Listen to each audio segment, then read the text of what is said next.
Okay, so what advice would you give to someone just starting out in property? And that's from Haroon. Okay, great question, Haroon. Best tip of advice I could give is get educated, for one, and take action.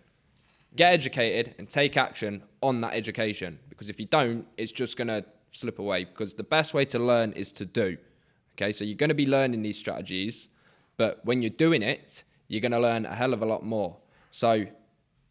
And be consistent as well and persist. So if you are hitting the phone for rent to rents, make sure you're consistent. Make sure you're hitting the phone every single day. I mean, we used to sit in the car on our lunches and hit the phone.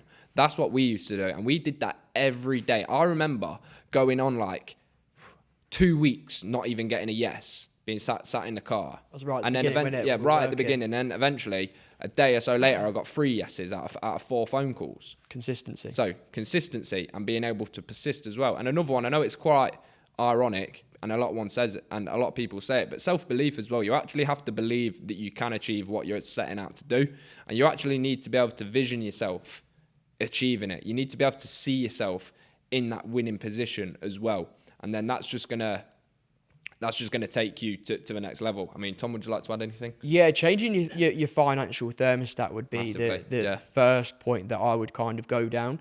If you don't know what this is, it's how you perceive money. It's how you perceive the value of money, okay? And if you're starting out or you're in a 9 to 5, you want to be kind of having that mindset shift, really struggling to say that word today, mindset shift into basically already being rich in your head. If you're already rich in your head, the rest will follow. The way that you present yourself, the way that you hold yourself, the way that you speak, the way you conduct yourself, and more importantly, the way you conduct business. Because if you're already there in your head, the rest will follow. If you've then got negativity on your head or you've got that doubt, then unfortunately it's not going to go anywhere. I'll use this example. Let's just say you just got married, and straight after the wedding day you're going, this marriage is going to fail, this marriage is going to fail, this marriage is going to fail. What's going to happen? The marriage will fail.